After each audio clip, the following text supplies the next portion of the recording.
Seguimos, como os comentaba, con otro referente en la dermatología veterinaria, que es Gustavo Machicote. Un breve introducción, porque yo creo que todos lo conocéis. Es licenciado en veterinaria por la Universidad de Buenos Aires. Hola, Gustavo. Hola. Lleva más de 3 décadas dedicado a la clínica. Por favor, corrígeme si me equivoco en algo. Y no, perfecto, porque son más, pero quedemos en 3 décadas. No, tú eres muy joven, ¿eh? Eres demasiado joven. Exacto. Con una especial dedicación a la dermatología, responsable del servicio de referencia Dermapet y del servicio de dermatología en varias clínicas en Galicia. Además, eres autor de libros de referencia como el Atlas de Dermatología Canina y Felina y has sido reconocido con varios premios por tu labor clínica y divulgativa. Hoy nos traes también 3 casos clínicos que seguro nos aportarán una visión muy práctica y enriquecedora. Así que, Gustavo, adelante y muchas gracias. Voy a ampliar entonces, a ver cómo hice ayer, si me acuerdo. Ampliamos aquí y ampliamos aquí. Y aquí es donde habíamos quedado ayer. Si no se ve bien, me corrigen, por favor. Muchas gracias, Palma. Gracias otra vez a Zoetis y a Hills y a Bepa. Me encantó la charla de Eliseo, cosas, pequeños comentarios que me encantaría hacer. Uno de los premios Nobel que nombró es hispano, es muy interesante, por no decir argentino, el de los anticuerpos monoclonales. Lo que pasa que lamentablemente el descubrimiento lo hizo en Inglaterra porque las condiciones económicas eran diferentes, pero César Milstein es hispano. Y me encantó toda la explicación que ha hecho con el Loquidemab, donde uno afirma conocimientos y aprende mucho, Entonces, además parece que nos hemos puesto de acuerdo porque mis 3 casos clínicos se parecen poco a los 3 que dio él. En todos siempre va rodeando lo que sería una alergia, pero muchos no son alergias, pero parecen alergias. Entonces, mi 4º caso clínico, porque ayer di 3, es el de un gato que todos ustedes identificarán. Recuerden que estamos haciendo casos, por mi parte, que se parecen fenotípicamente y que nosotros tenemos que hacer un algoritmo diagnóstico para encontrar cuál puede haber sido la causa que lo provocó y saber si realmente es una alergia o no.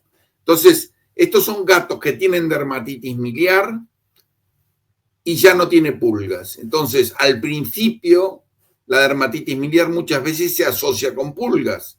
Tratamos las pulgas y hasta muchas veces reconoce el propietario que le ha visto pulgas. Tratamos las pulgas, pero la dermatitis miliar sigue existiendo. Hay uno de los criterios de Favreau en gatos para definir qué es un síndrome atópico, que es que tenga 2 de los 4 patrones reactivos. Recuerdan que los patrones reactivos de gatos son el granuloma sinofílico, complejo sinofílico, la alopecia autoinducida, la dermatosis de cabeza y cuello y la dermatitis miliar. Pues si en un gato se presentan 2 presentaciones a la vez, es mucho más probable que sea un atópico que si es solo una.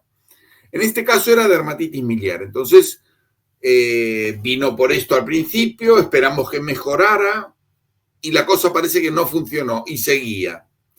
Entonces, las presentaciones con dermatitis miliar muchas veces no son tan visuales como palpables. Se tocan los granitos de arena que están en toda la piel, que no son más que costritas pequeñitas de papulitas que se formaron por eosinófilos. Si hacemos una citología de una pápula costra de dermatitis miliar, veremos eosinófilos.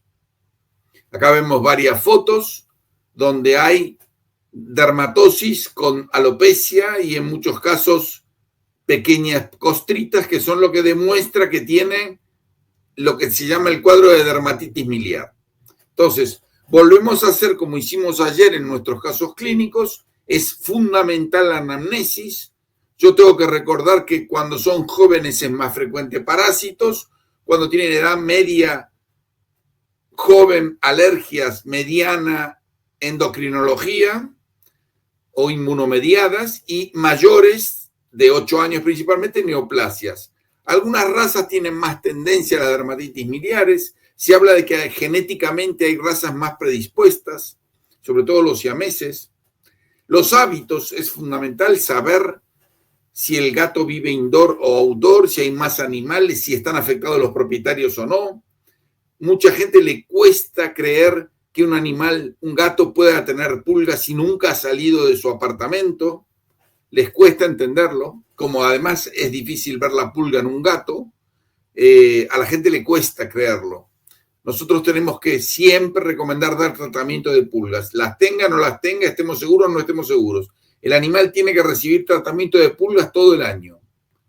¿Qué medicamentos han funcionado? En este caso vemos que le hemos dado para las pulgas y no ha funcionado. Ahí yo ya directamente el Yaquinib lo pongo, sé que está fuera de prospecto, pero el Apoquel yo lo uso en gatos con todas las precauciones que hay que tener, pero yo lo uso porque existen varios estudios científicos que lo avalan. Si uno lee el prospecto de la aspirina, no sé si en muchos años decía que se usaba como anticoagulante, pero los médicos lo usaban en gente que había tenido infartos y durante muchos años hasta que salieron los anticoagulantes específicos, pero en medicina humana también se utilizan medicamentos que en el prospecto en un principio no fueron indicados para ello.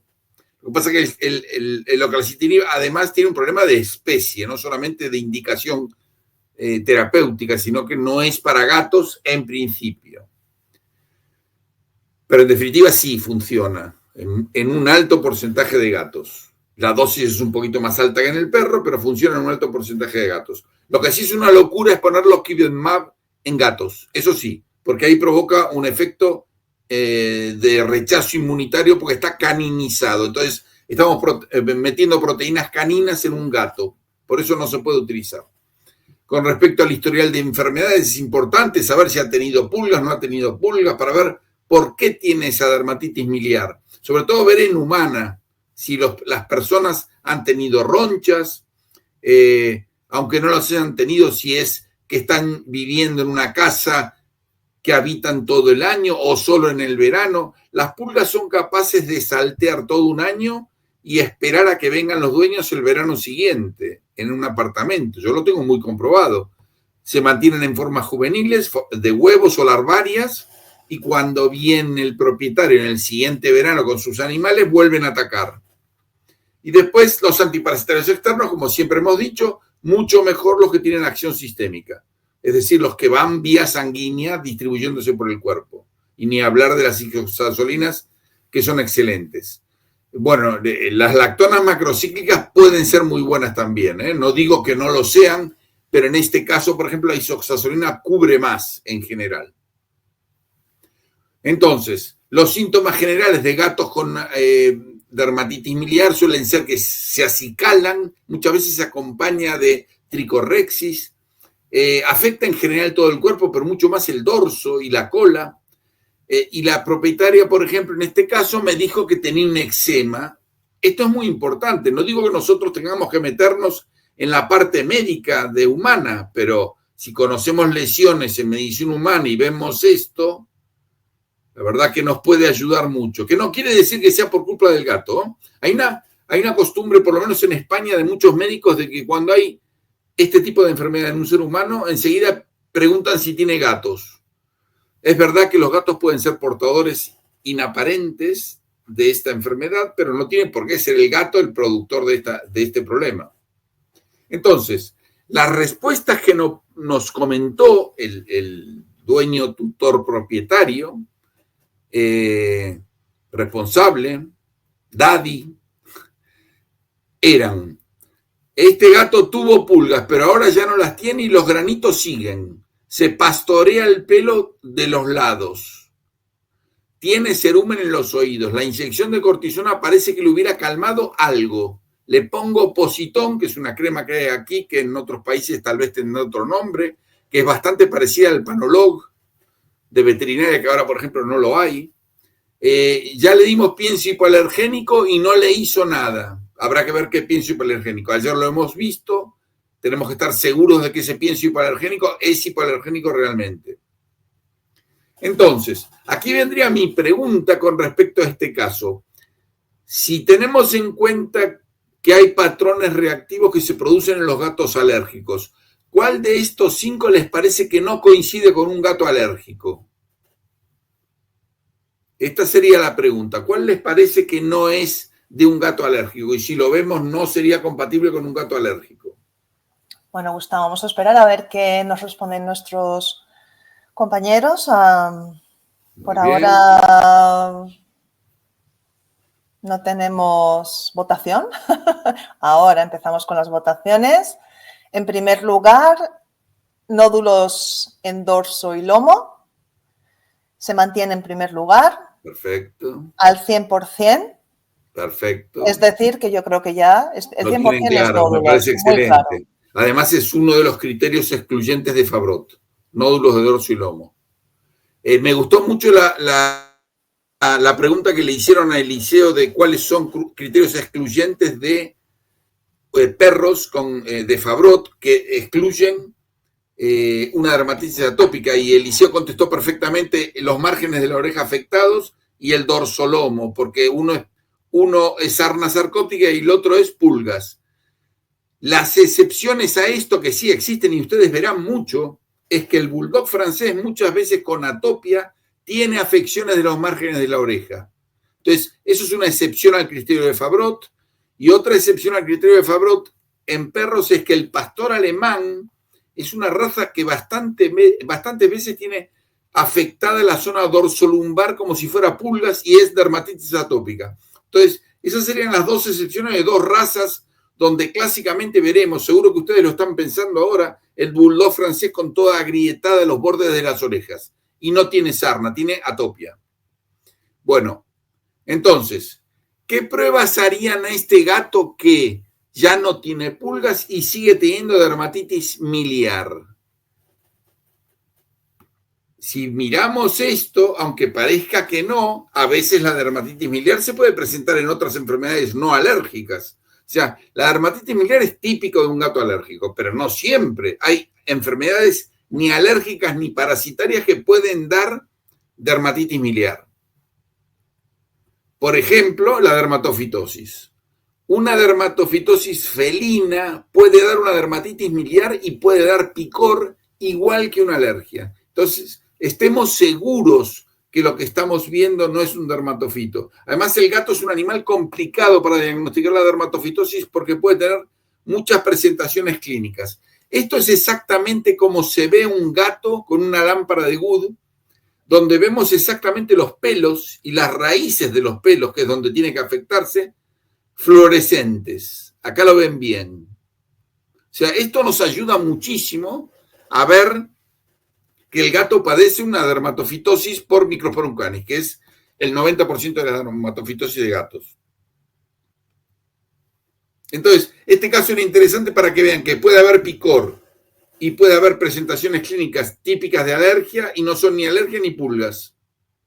En este caso, dermatofitos. No nos olvidemos de los dermatofitos.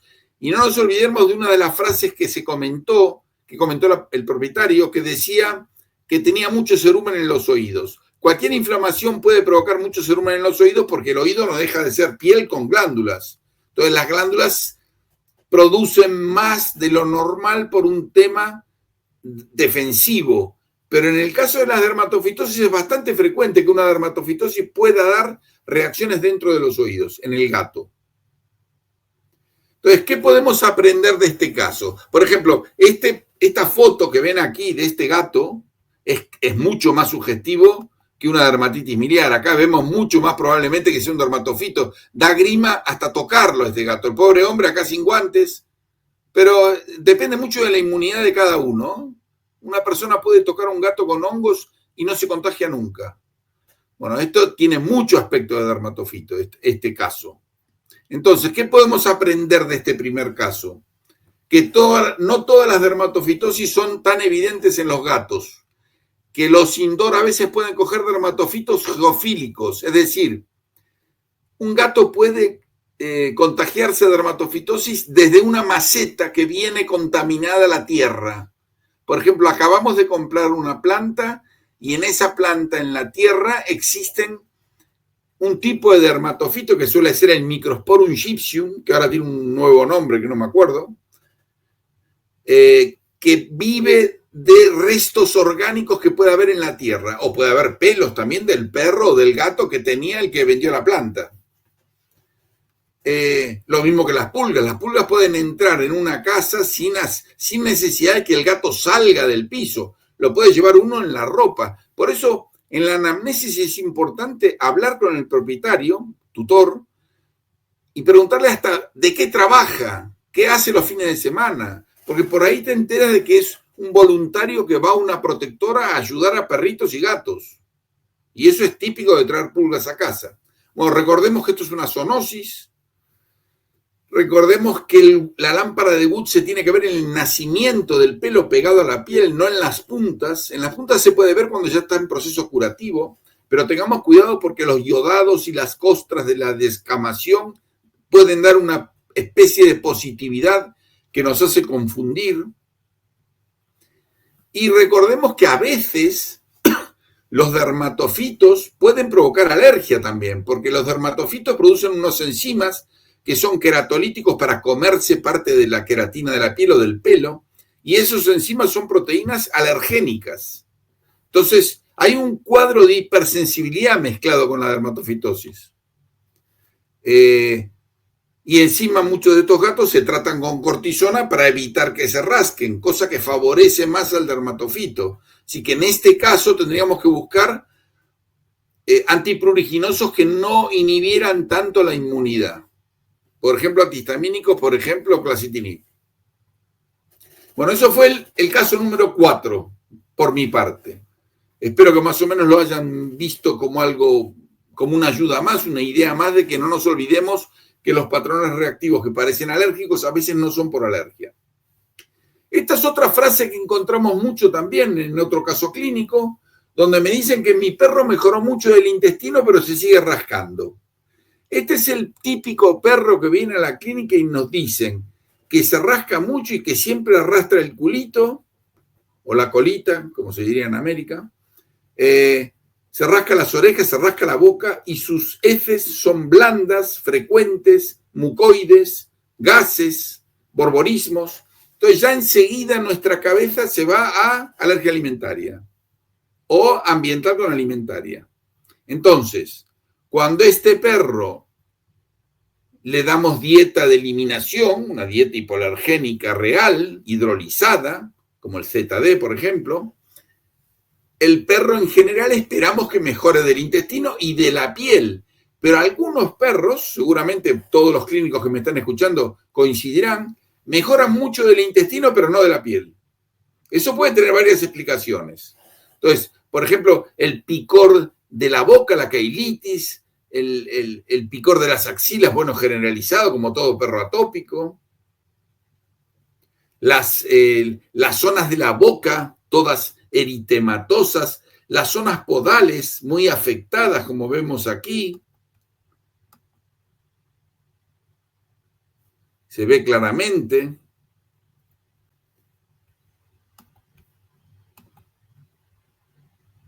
Esto ya está hiperqueratótico de tanto lamerse. Todo esto yo lo puedo definir como perro atópico. Lo que pasa es que tenía un cuadro gastrointestinal, que también puede ser parte de la atopia. En los gatos es bastante frecuente. En los perros siempre hemos diferenciado. Ayer estuvo muy bien Eliseo cuando dijo que cada día cree menos en la división entre alimentario y ambiental. Todos estamos en el mismo tema. En medicina humana se habla de dermatitis atópica con alérgenos ambientales y alimentarios. Es verdad que algunos casos son alimentarios puros, con efectos gastrointestinales. Entonces, acá vemos bien prurito facial, blefaritis, muchos perros con blefaritis, márgenes de las orejas. Entonces, otra vez lo mismo. Con respecto a la edad, si pensamos en alergias alimentarias, muchas veces empiezan temprano, muy jóvenes. La raza y razas mucho más predispuestas. El Golden Retriever y el Bulldog francés son más de alergias alimentarias. Los hábitos, qué come, qué tipo de dieta le da, si le afecta más algún tipo de dieta que otra, si los demás animales que viven en casa están bien. Medicamentos que han funcionado, ver si ha funcionado bien el Yaquinib, las dietas, si le han dado dieta, cómo ha funcionado. Si han tenido enfermedades gastrointestinales de pequeños, y qué tipo de antiparasitario externo utilizan. Estas preguntas, que son los 6 casos que yo he puesto en todos mis casos clínicos, 6 ítems, son fundamentales, porque todos ellos, las respuestas, nos van llevando por diferentes caminos de este árbol bendito que es el diagnóstico, para llegar a un diagnóstico diferencial. Entonces, los síntomas generales en este caso eran que se rascaba desde los 6 meses, que mejoraron mucho sus heces desde que le dieron la dieta hidrolizada, se empezó a hacer caca normal, bien formada, sin borborismo, sin gases, pocas veces al día. O sea, el responsable del animal está mucho más contento por el tema intestinal, porque ha logrado controlar un problema que venía arrastrando. Ya no arrastra el ano, pero se sigue lamiendo las manos y se rasca más de noche en la cama. Cuando a mí me dicen que un perro se rasca más de noche en la cama, puede significar muchas cosas. Una de las cosas que puede significar es que está todo en silencio, que uno está tranquilo y observa algo que no ha observado durante el día porque está ocupado en otras cosas. Otras opciones es que el perro está más tranquilo y se está rascando porque tiene otras cosas que hacer. No tiene que comer, no tiene que jugar, su picor no es muy alto. Otra opción es que de noche, a veces, las larvas de pulgas que pueda haber, esto por suerte ya es raro que ocurra, suben al animal a convertirse en pupas e inician el picor. Eso lo hacen de noche porque esas larvas están en las alfombrillas de la cama. Y la otra típica es los ácaros del polvo. De noche, con la tranquilidad, como nadie se mueve y no hay viento, no hay ventanas abiertas, la densidad del ácaro que está flotando en el aire baja y se deposita en la piel del animal, donde las células de Langerhans captan a esos ácaros, las heces de los ácaros, y desarrollan un prurito que empieza la cadena. Y son animales que se rascan más de noche. Acá vemos una foto donde se ven bien escoriaciones lineales en esta axila. Entonces, ¿qué respuestas me dio cuando yo le hice la anamnesis la tutora? Le doy la simpárica y nunca le vi pulgas. Perfecto. Desde que le da la simpárica no le ve pulgas. No sé si se rasca menos, pero sí que ahora sus heces son pocas y bien formadas. Los oídos se le ponen menos rojos. O sea, vamos mejor. Las pastillas de Apokémon, esto es real, no es una broma. Más de uno me ha dicho Apokémon, no sé si conocen a Pokémon, yo creo que sí. Le funcionan mejor, creo yo, pero se lame las manos. Ayer hablamos que el lamido de manos es un problema que va más allá del tratamiento muchas veces. Hasta parece que apesta menos con sus gases. O sea, muchas pistas me están indicando que el intestino está mucho mejor y que la piel está algo mejor. Entonces, aquí estaría la quinta pregunta, donde yo les pregunto, ¿cuál te parece el mejor recurso para controlar el lamido podal? ¿Qué es lo que suelen utilizar ustedes para tratar de frenar el lamido podal en un perro que ya lo están tratando y ha mejorado, pero se sigue lamiendo, mordiendo las patas?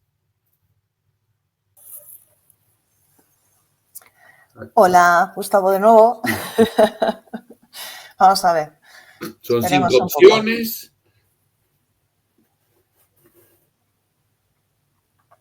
Recuerden que las preguntas no tienen por qué ser categóricas, las respuestas, ¿eh? Cada uno se adapta a donde vive, a las capacidades económicas, al tipo de propietario. Pues esta pregunta la tienen todos muy clara, porque el 100% por ahora se decanta por la cortisona tópica y ahora ha bajado un poco y hablan de agregar o cambiar a Lokivetmab o... Sí, vamos a ver. El primero, cortisona tópica. En segunda posición, a cambiar a Lokivetmab. Y en tercera posición, ciclosporina. Bien. Todas son válidas, todas. Lo de vendarle las patitas ya es el colmo, pero a veces les puedo asegurar que ocurre. Que hay que vendarlas o poner unas botitas. Me parece perfecto que la primera sea cortisona tópica porque es la más práctica y la que primero debemos probar porque es la más fácil. A veces el detalle de subir un poquito el oclacitinib o combinarlo es perfecto porque ya baja tanto el nivel de picor que dejan de lamerse las patas. A mí la combinación de oclacitinib con Lokivetmab me encanta, Yo lamentablemente o orgullosamente, cuando hago recomendaciones no pienso en el dinero del pobre propietario. Pobre porque a veces le recomiendo unos sablazos que lo entiendo, pero si yo tengo que proponer lo mejor para un animal, lo propongo y luego hablaremos de problemas de dinero. Entonces, la combinación de oclacitinib con loquibemab en perros, sobre todo en el inicio de un problema de picor, es fantástica. Es fantástica. Después existen otras posibilidades. Recordemos que lo de cambiar a ciclosporina es una opción válida, pero la ciclosporina es muy lenta, tarda en funcionar. Entonces, si queremos solucionar esto, la cortisona tópica es muy buena, el aceponato de hidrocortisona es muy bueno porque es un dermosteroide que no penetra la piel, y también existen cremas, no solo en spray. Muy bien, estamos de acuerdo con las respuestas. Entonces, ¿qué pruebas haríamos aquí de por qué este perro, a pesar de haber mejorado el intestino, se sigue rascando y se sigue lamiendo las patas? Bueno, aquí iniciaríamos de nuevo con lo mismo, volveríamos a hacer nuestro cribado clásico, que es pasar cinta scotch entre los dedos, bastoncillo en los oídos, buscar población de malacesias y buscar sobrecrecimientos, que son los que mantienen esas disbiosis, son la causa principal de mantenimiento de picor. Tal vez controlando esas disbiosis bajamos más el umbral y ya no se rascan. Entonces, cinta adhesiva entre los dedos buscando cosas, cinta adhesiva en las axilas. Si vemos esto, por ejemplo, que lo verán bien, ya tenemos una respuesta a lo que está pasando. Estamos viendo un montón de levaduras y solo queratinocitos. O sea, no vemos neutrófilos, solo vemos queratinocitos y levaduras. Por lo tanto, estamos viendo un sobrecrecimiento de malacesias. Aquí necesitamos reforzar a este paciente con antimalacesias. Si el tópico no alcanza, se puede dar por boca un azol que se puede mantener en pulsos, por ejemplo, de 2 veces por semana. Existen algunas razas como el Shih Tzu que son bastante problemáticos con las malacesias y muchos de estos van muy bien con dosis bisemanales de azoles. Acá tenemos más malacesias en otra foto. ¿Y qué podemos aprender en estos casos? Uno es que las dermatitis atópicas tienen componentes ambientales y alimentarios. Con el pienso hemos solucionado el alimentario, pero parece que no el ambiental del todo. Se puede corregir parte de los síntomas con la dieta y no haber corregido todos. Debemos recordar que la dieta puede tener ácaros. Recordemos este estudio que está acá abajo, donde se demostró perfectamente que en un saco de pienso abierto de más de 15 días, el polvillo del pienso que cae alrededor del saco empieza a poblarse de ácaros. Por lo tanto, puede haber ácaros en el interior también. Por eso alguna gente desde hace muchos años recomienda fraccionar el pienso en tuppers buenos que cierren bien al vacío, de 1 kilo, y cerrarlos al vacío. Y si es posible, hasta congelarlos. La disbiosis puede ser causa de permanencia del picor. Fundamental champú de clorhexidina, fundamental controlar la disbiosis con pulsos de azoles. Nunca pulsos de antibióticos. No se puede. Aunque en una época hace muchos años se hizo, y no digo que fuera mal, pero no se puede hacer, lógicamente, porque inducimos favorecemos la aparición de células, de cepas resistentes. Los corticoides tópicos y la clorhexidina nos pueden ayudar mucho en esto. Y no olvidarnos nunca de las recomendaciones de manejo. Recordemos que los animales se rascan principalmente por un contacto percutáneo con el alérgeno. Por lo tanto, es fundamental pasarles un paño húmedo por todo el cuerpo todas las noches antes de ir a dormir. Y los baños cada 5 o 7 días siempre. Agua sola, no hace falta toallitas de clorhexidina ni cualquier cosa húmeda que a mí me arrastre del pelo, el polvo, el polen y los ácaros, me ayuda a que pase la noche mucho más libre de alérgenos en la piel.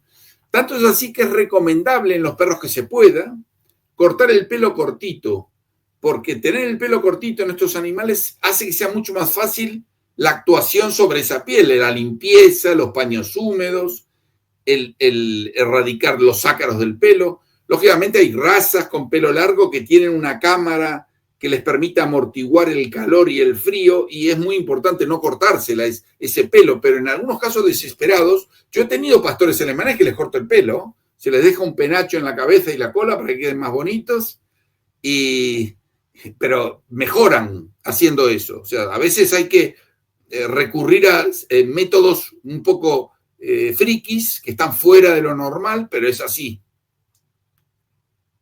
Bueno, ese fue el caso 5, que espero que más o menos ya hayas entendido cuál era el sentido de este quinto caso. Era de que no todos los perros son puros alérgicos a una cosa, ni tienen que mejorar del todo o poco. Pueden mejorar algo en una parte y no en la otra. Tenemos al revés también, los que mejoran de la piel y no mejoran del intestino, que son más raros, ¿eh? Bueno, y como sexto caso, por mi parte, tenemos un caso clínico que ya lo elegí porque es un tema que me está apasionando, que cada vez lo estoy comprobando más, sobre todo por la insistencia de los tutores, porque muchos tutores insisten en que el animal se rasca por manía, o por estrés, o por cuando está solo, cuando lo molestan. Y nosotros siempre nos hemos negado a aceptar esto porque no había estudios suficientes. Los estudios suficientes empezaron a aparecer hace unos años ya en gatos, desde los estudios del año 2010, pero en perros cada vez se está viendo más la relación entre el estrés y el picor. Entonces, puse un caso de esto para que repasemos este problema.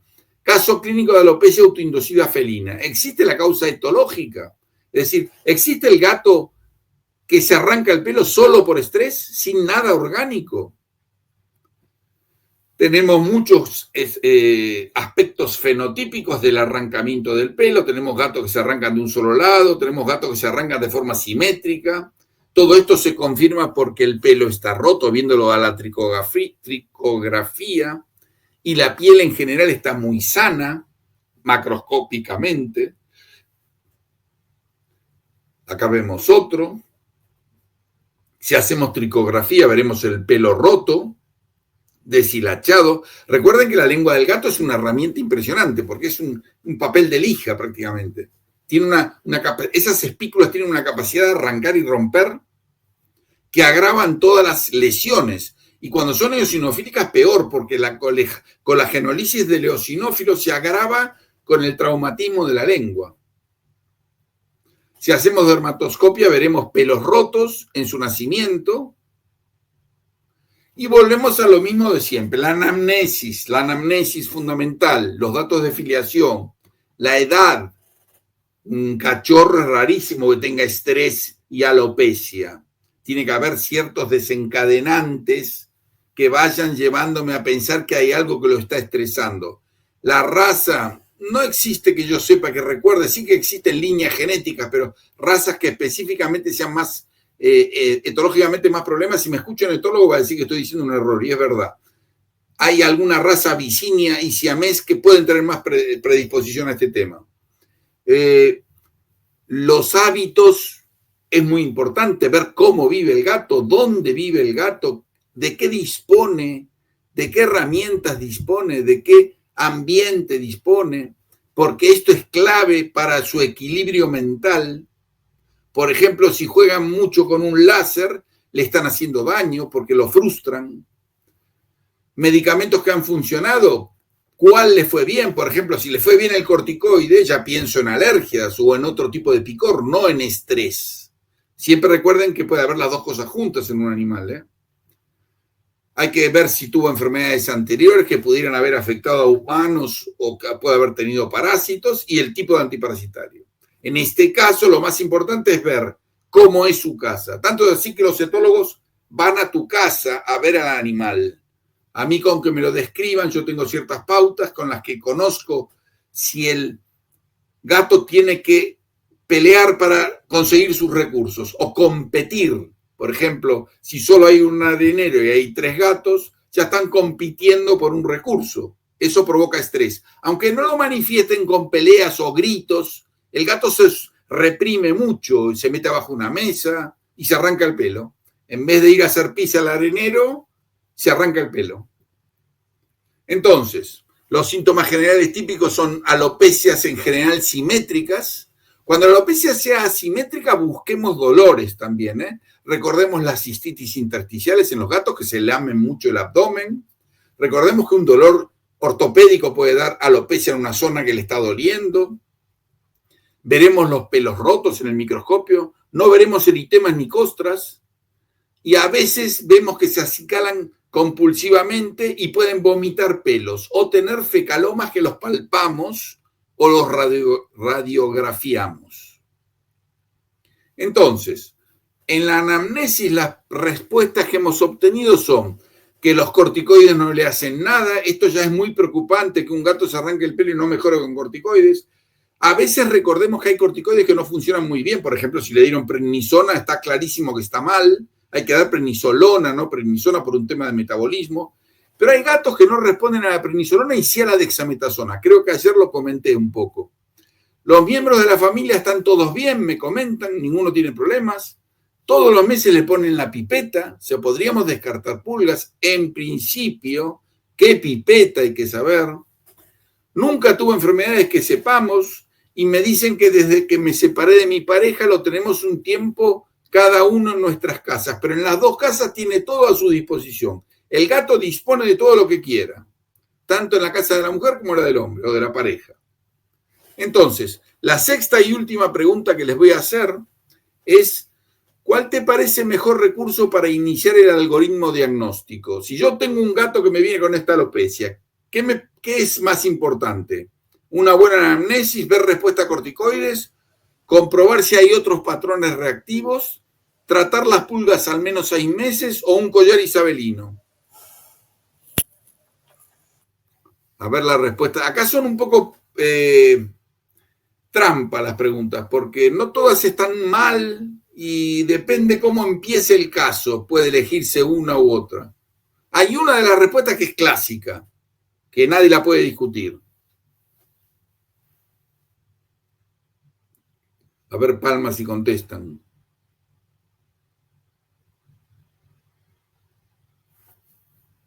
¿Hola? ¿Palma? Hola, Gustavo. Hola, Gustavo. Ah, sí. Te comento yo, ¿vale? Las respuestas son, por mayoría, por un 60% piensa que una buena anamnesis. Sí. Luego, un 20% piensa que ve respuestas a corticoides. Sí. Y después, el resto, todas con un 7%. Perfecto. Bueno, en realidad la más típica es la respuesta a corticoides. Es decir, dividimos dos grupos, los que se arrancan el pelo y responden y los que no responden. La anamnesis es muy importante.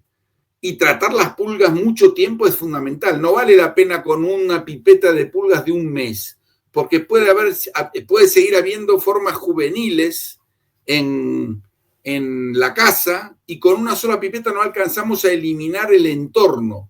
Por eso se habla de 4 a 6 meses de tratamiento sistémico de pulgas para estar seguros de que hemos eliminado las pulgas del entorno de la casa.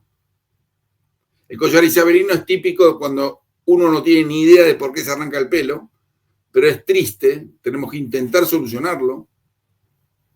Entonces, las pruebas que yo haría, como siempre, son cinta adhesiva y cepillado, buscar parásitos como sea, veremos heces aunque el gato se acicala mucho y se limpia, lámpara de Wood, tricografía, medir T4. Si es un gato de más de 8 años, recordemos que los hipertiroideos pueden arrancarse el pelo. Lo que pasa es que esto acompañaría de otras cosas, palpación, estado de nervios, adelgazamiento, enriquecer el ambiente, que es fundamental, y buscar causas de dolor. O sea, el gato tiene que estar entretenido, tiene que estar divertido, tiene que tener juegos, tiene que tener recursos abundantes, que no tenga que estar esperando a que otro salga para él usar su comedero, su bebedero. Tiene que estar alejado el comedero, el bebedero, un arenero más que la cantidad de gatos, es fundamental. Tiene que tener escondites en alto y en bajo, en todo caso feromonas enchufadas y ver bien cuál es la relación entre los diferentes gatos que puede haber en casa. Y muchos juegos. Entonces, esta es la típica tricografía del pelo de un gato roto, todos rotos. Si no se demuestra que es una enfermedad orgánica, podemos suponer que es una alopecia psicógena. Es muy rara, casi siempre hay enfermedad orgánica, pero los etólogos que saben más que nosotros de esto encuentran más que nosotros, y es lógico. Estadísticamente, ahora veremos, más o menos se puede calcular que de las alopecias el 10% podrían llegar a ser psicógenas puras. Sí está claro que muchos gatos sufren estrés y es difícil detectarlo, verlo bien. Y la causa orgánica puede provocar estrés también. Un dolor provoca estrés y el picor provoca estrés. Por lo tanto, se pueden mezclar las dos cosas. Acá tenemos un estudio muy bueno donde se ve qué pasa con respecto a la conducta de acuerdo a algunas actitudes. Por ejemplo, en el grooming, si se fijan en el segundo renglón, normalmente aumenta cuando hay estrés. Otras cosas, por ejemplo, decrece el jugar. El spray con orina aumenta. La vocalización aumenta. El marcaje con la cara, que es para marcar con feromonas, decrece. Es decir, hay un montón de comportamientos que suben o bajan de acuerdo al nivel de estrés. Ese estudio es muy bueno. Es muy importante tener en cuenta que en la alopecia psicógena el acicalamiento es excesivo, es un overgrooming, pero tenemos que explicarlo desde el punto de vista de saber que no hay ninguna enfermedad orgánica detrás, ¿no? Los trastornos comportamentales en gatos principalmente se dan en razas orientales, gatos indoor y en casa multigato. Cuanto más gatos hay en casa, más probabilidad de que haya problemas de conducta porque es difícil que haya recursos para todos. Recordemos que un piso bueno suele tener 100 metros y no da para poner tantas bandejas de arena. No podemos poner una bandeja de arena en la cocina. Entonces se hace complicado. Acá, como ven, dice que el 76% se encuentra una causa de prurito en gatos con alopecia. 14% le diagnosticaron psicógena, pero en combinación con otra causa médica. Y hay un 10% donde se podría decir que no encontraron causa orgánica. O sea que serían psicógenos puros. Este estudio es un poco antiguo, pero es en lo que se basan los etólogos. Yo no sé si hay un 10% o a mí se me pasan, pero en general la mayoría, por suerte, responde a corticoides. Sí es verdad que su estrés es muy alto. Son gatos que están nerviosos porque les pica la piel. Este vídeo, como habrán visto recién, es un gato que está delante mío en la mesa de inspección, está desesperado, no me hace ni caso. Y miren cómo tiene una dermatosis de cabeza y cuello. O sea, si tiene dermatitis miliar, que ven acá descamaciones, tienen dermatosis de cabeza y cuello y tiene alopecia autoinducida, son 3 criterios que hacen que es muy probable que este gato sea un síndrome atópico felino.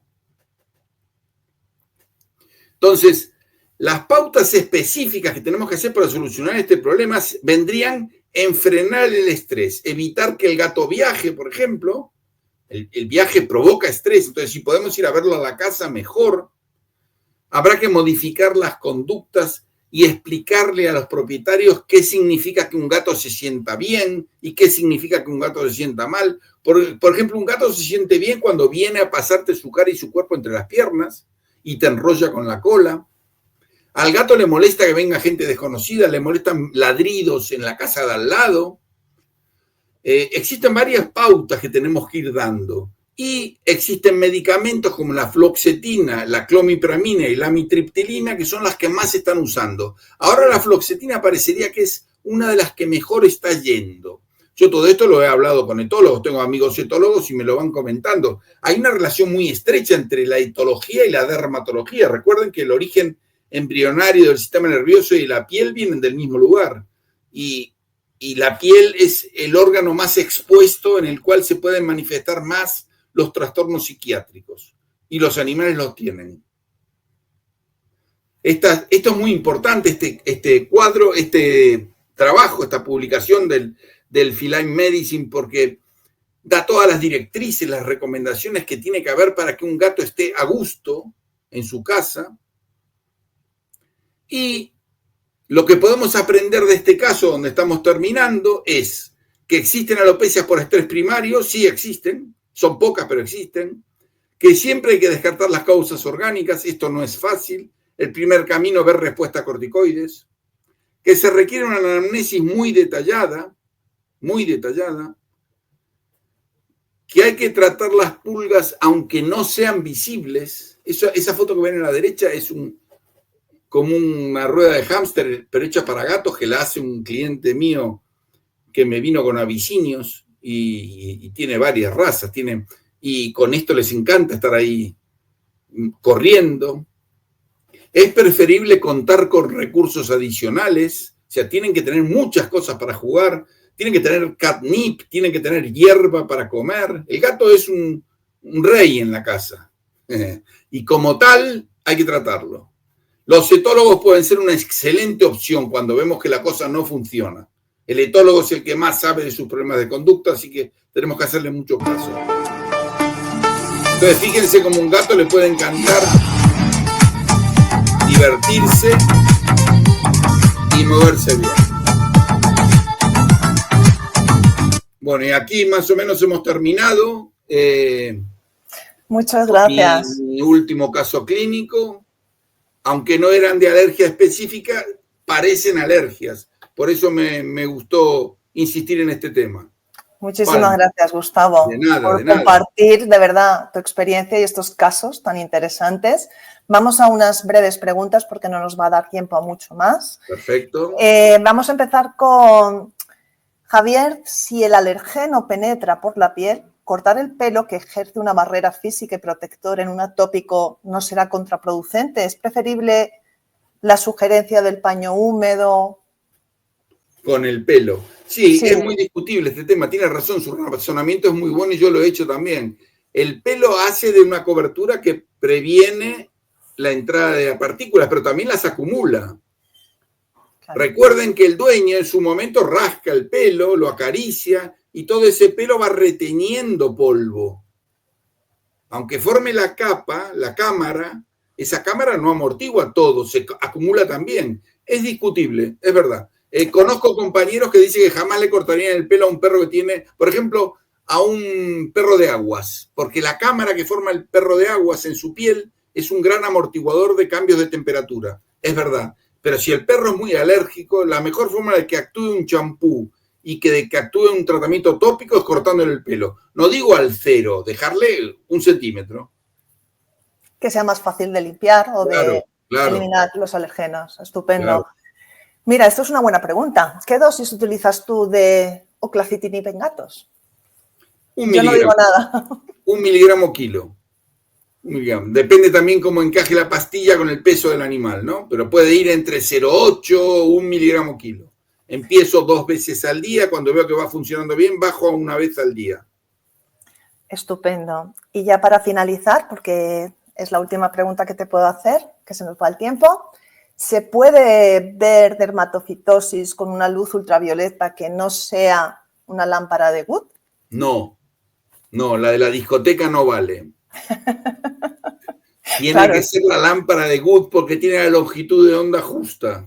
Claro. Esto lo he estudiado cuando he dado charlas de dermatofitos y hablan del, no me acuerdo ahora, los nanómetros de longitud de onda, 237 creo que era. O sea, sí. La luz negra clásica no vale. No vale. La luz para ver la úlcera de córnea que usamos a veces, que es azul, no es la misma. La lámpara de Wood tiene una longitud de onda propia.